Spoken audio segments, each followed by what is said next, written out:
स्वागत है आपका न्यूज 360 में। मैं हूं मेराज अहमद सिद्दीकी।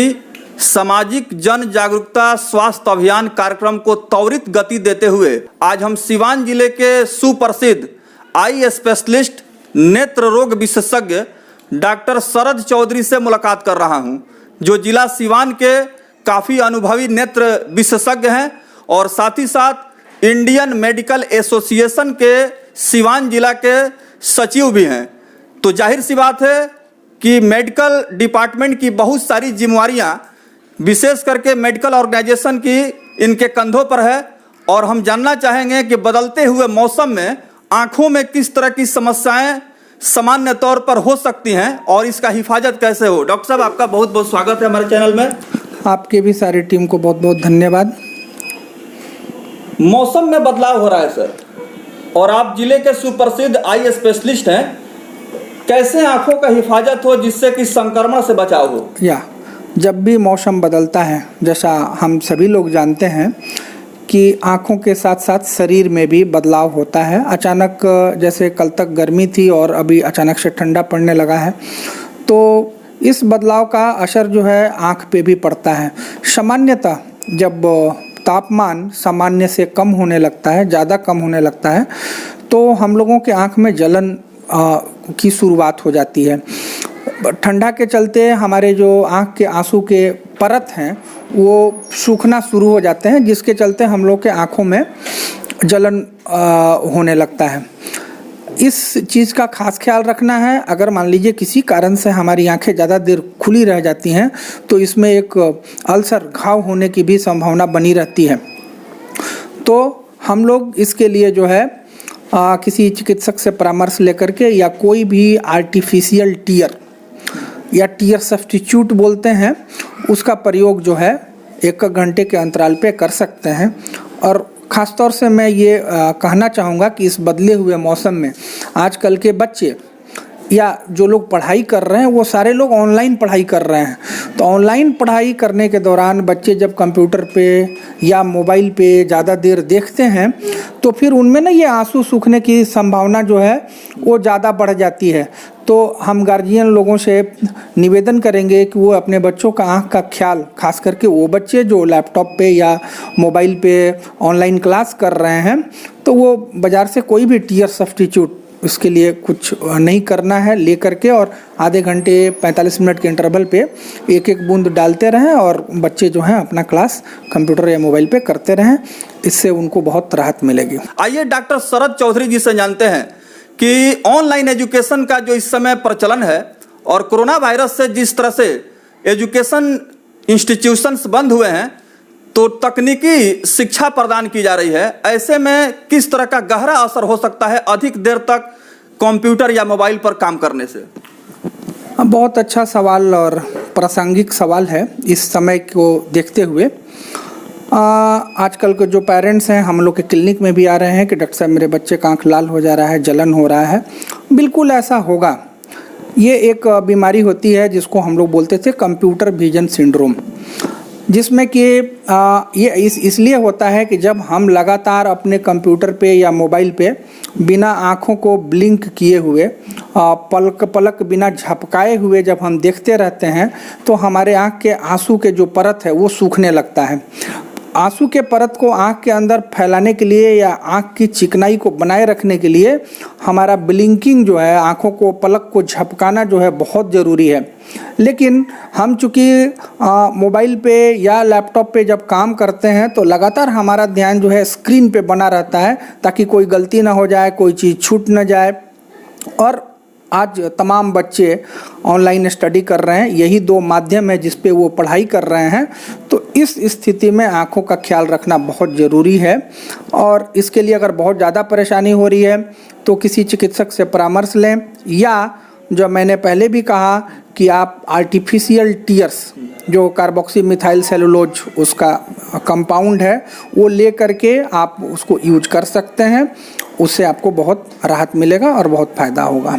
डॉक्टर साहब, आजकल हम लोग देख रहे हैं कि बहुत सारे ऐसे भी चिकित्सक डिस्ट्रिक्ट में या गांवों देहातों में मौजूद हैं जो नेत्र विशेषज्ञ होने का दावा करते हैं, लेकिन जमीनी सच्चाई यह है कि उनके पास कोई किसी मान्यता प्राप्त मेडिकल कॉलेज से आई स्पेशलाइजेशन में कोई डिग्री नहीं है और किसी चिकित्सक के मार्गदर्शन में अनुभव प्राप्त कर लिए हैं और मेडिसिन प्रेस्क्राइब कर रहे हैं और आंख जो है बड़ा नाजुक शरीर का पार्ट है, बहुत बड़ा खतरा हो सकता है। देखिए, बहुत ज्वलंत और अच्छा प्रश्न आपने उठाया है।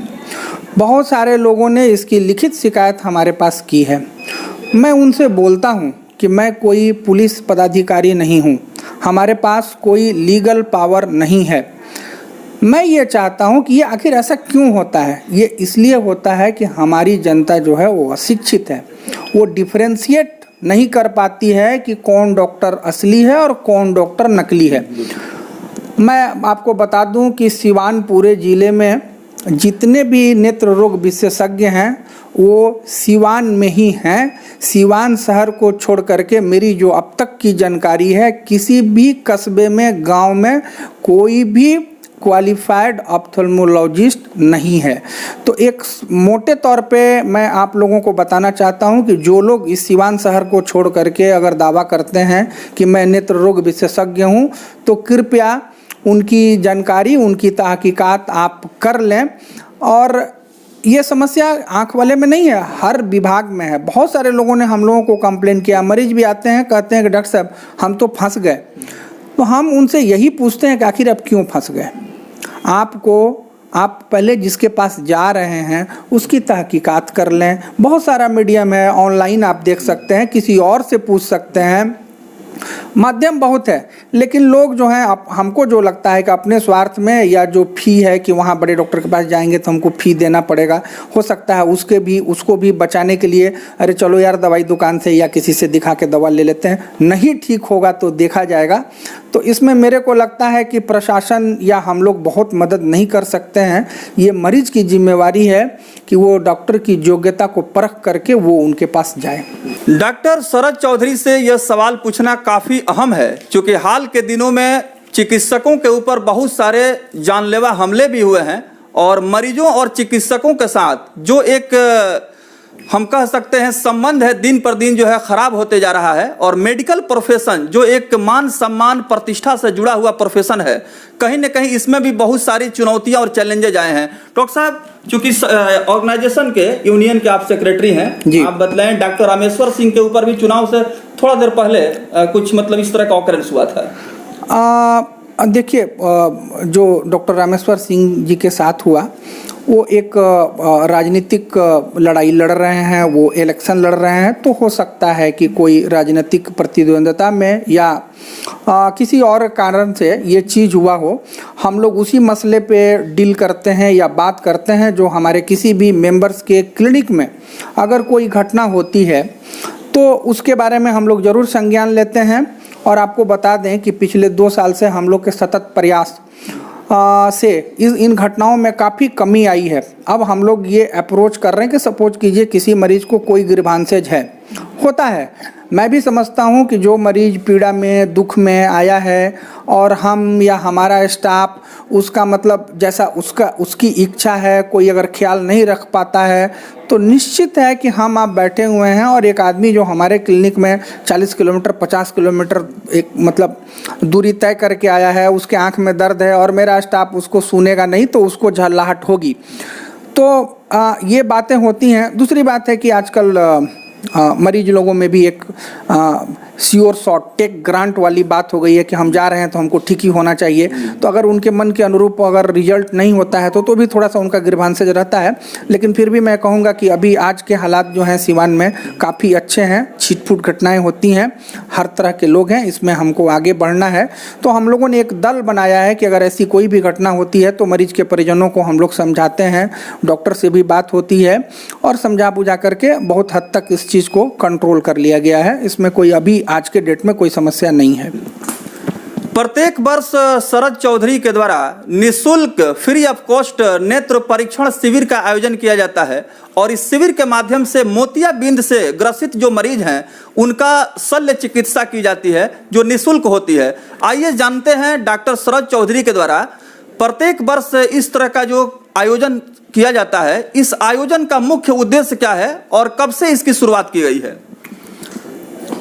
ये प्रश्न पे मैं मीडिया में बहुत बात नहीं करता हूँ, इसलिए कि हमारा ये मानना है कि एक हाथ से दान कीजिए और दूसरे हाथ को भी पता नहीं चलना चाहिए। लेकिन लोगों को जनाने के लिए, लोगों को सूचित करने के लिए हमको मीडिया का सहारा लेना पड़ता है। ये कार्यक्रम अब आप पूछ ही रहे हैं तो मैं आपको बता दूं, विगत 3 सालों से चल रहा है और ये फिक्स है 30 जनवरी। मैंने एक चिकित्सालय का उद्घाटन किया है अपने गांव पे, अपने पिताजी के नाम पे शंकर नेत्रालय। मैं उन्हीं के नाम पे ये शुरुआत किया हूँ पिछले 3 साल से, और उनके पुण्यतिथि पे एक मेगा कैंप का आयोजन किया जाता है, जिसके लिए हम सिवान और गोपालगंज के विभिन्न समाचार माध्यमों के थ्रू इसकी सूचना मैं मरीज तकों को पहुंचाता हूं।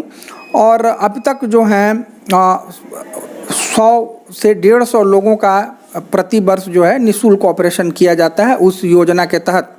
अब इसके साथ साथ मैं प्रतिदिन आपके चैनल के माध्यम से सिवान गोपालगंज खास करके जनता को मैं बताना चाहता हूं कि प्रति रविवार को ग्राम घोसियाँ, जो हथुआ से 4 किलोमीटर पश्चिम है, वहाँ पे शंकर नेत्रालय की स्थापना की गई है और वहाँ पे बिल्कुल हाई क्वालिटी की सर्विस मुफ्त में लोगों को दी जाती है, जिसमें किसी भी सुविधा में, किसी भी मशीन में कहीं कोई सब स्टैंडर्ड चीज़ नहीं है। जो हमारे पेइंग सेक्शन में, जो हमारे सिवान के अस्पताल में जो सुविधाएं उपलब्ध हैं, जो मशीन उपलब्ध हैं, मैंने सेम सुविधा जो है वहाँ गांव पे देने का प्रयास किया है।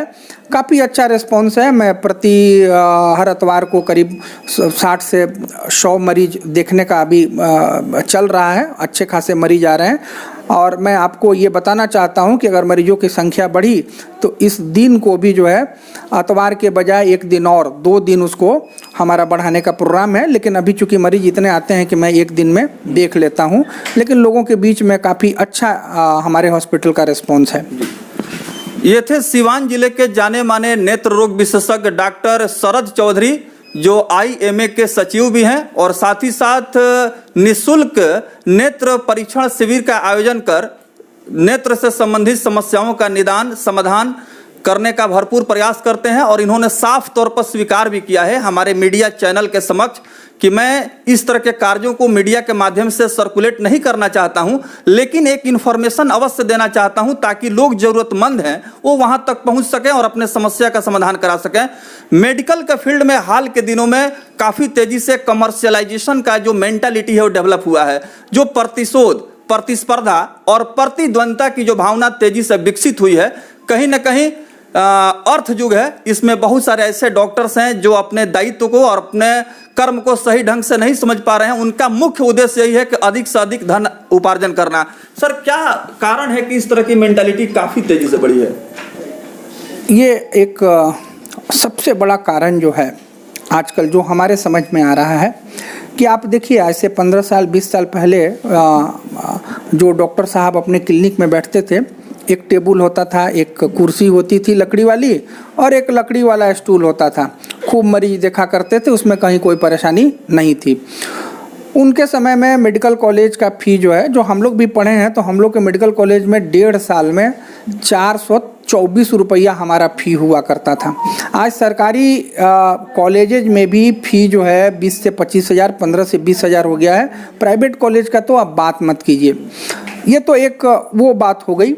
दूसरी बात ये आ रही है कि आजकल इस हाईटेक ज़माने में, पहले हमारे मरीज जो है कहीं बाहर बहुत कम जाया करते थे। अब हमारे मरीज जो हैं दिल्ली, पटना, मुंबई जा रहे हैं। वो 1-2 दिन के लिए जाते हैं, 1-2 दिन के लिए हॉस्पिटल में विजिट करते हैं, लेकिन जब वो फिर सिवान रहने के लिए आते हैं तो वो दिमागी रूप से सोचते हैं कि अरे वहाँ जैसा सुविधा था ना, यहाँ भी मिलता तो अच्छा था। तो अब चूँकि आपको ठीक है, सेवा के साथ साथ कमर्शियलाइजेशन तो है ही। हम लोग प्रोफेशनल हैं। अगर आप कहें कि प्योर सेवा करते हैं, बिल्कुल नहीं। मैं एक प्रोफेशनल हूँ जो आपको अगर आपको अपना सलाह देते हैं तो उसका कीमत तो बिल्कुल वसूलते हैं। तो मैं इस चीज़ में विश्वास नहीं करता हूँ कि हम सेवा दे रहे हैं, हम सेवा कर रहे हैं। नहीं, सेवा कर रहे हैं, साथ ही साथ एक हम प्रोफेशनल सेवक हैं, तो हम अपने प्रोफेशंस के लिए जो है उसके बदले में शुल्क जरूर लेते हैं। और रही बात कंपटीशन की बात, और वो तो बाज़ार जो है वो हावी है, हर जगह हावी है। न उससे आप अछूते हैं, न इससे हम अछूते हैं। तो जब आपको वर्ल्ड क्लास की सुविधा या दिल्ली या मुंबई जैसी सुविधा चाहिए तो इसके लिए आपको पेमेंट तो करना पड़ेगा, वो कोई अपने घर से नहीं देगा। तो अब है, लोग भी हैं, लोग अभी चाहते हैं कि एक ही छत के नीचे हमको सारी सुविधा मिल जाए, चाहे आप जो पैसा ले लीजिए। ऐसे भी लोग हैं, ऐसे भी लोग हैं जिनको देने के लिए हमारे पास फ़ी नहीं है। तो हम लोग दोनों लोग को सामंजस्य स्थापित करने का काम करते हैं। जिनके पास फ़ी नहीं है उसको फ्री में देखते हैं, जो देने लायक है उनसे लिया जाता है, उसमें कहीं कोई प्रॉब्लम नहीं है। विषय वस्तु से संबंधित एक प्रश्न और, जो अंतिम प्रश्न है जी, कि आंखों के समस्या के संदर्भ में आपसे हमारी बातचीत की शुरुआत हुई थी जी। चलते चलते सर आप ये बतलाएं कि अभी जो मौसम है उस मौसम में किस तरह का आहार लिया जाए, और आंखों का जो जांच होता है, जैसे चश्मा लगाने की सलाह जो दी जाती है, किस उम्र से शुरू हो जानी चाहिए? आहार के बारे में पहले बात कर लूं। अभी जाड़ा आ गया है, इसमें अपने शरीर को गर्म रखने के लिए शरीर को बहुत कैलोरी की ज़रूरत पड़ती है। तो हाई प्रोटीन युक्त भोजन, अब ऐसे भी कोरोना को लेकर के भी हाई प्रोटीन भोजन, मिनरल्स, विटामिन्स, उसका सेवन करना है। और आप सभी जानते हैं हरी साग सब्जियां खानी चाहिए। और ऐसे भी इस फैशन के ज़माने में बहुत सारे लोग हेल्थ कॉन्शियस हो गए हैं, अपने फिगर को लेकर के कॉन्शियस हो गए हैं। तो डाइट अब समस्या नहीं है, आजकल कोई भी भरपेट नहीं खाता है, एकदम नाप तौल के खाता है। तो इसके लिए सारे लोग जानते हैं, उसमें बहुत सलाह देने की ज़रूरत हम लोगों को नहीं है। रही बात आपका दूसरा प्रश्न, चश्मा इस्तेमाल करने। चश्मा इस्तेमाल जब भी आपको देखने में परेशानी होती है, इसमें कोई उम्र का बंधन नहीं है। अगर 3 साल का, 2.5 साल का, 2 साल का बच्चा, अगर आपको लगता है कि मेरे बच्चे को देखने में परेशानी हो रही है, तुरंत किसी नेत्र रोग विशेषज्ञ को दिखाएं। उचित परामर्श लेने के बाद चश्मा का पहनना प्रारंभ कर दें। इसके लिए कोई उम्र की सीमा नहीं है। बहुत बहुत धन्यवाद।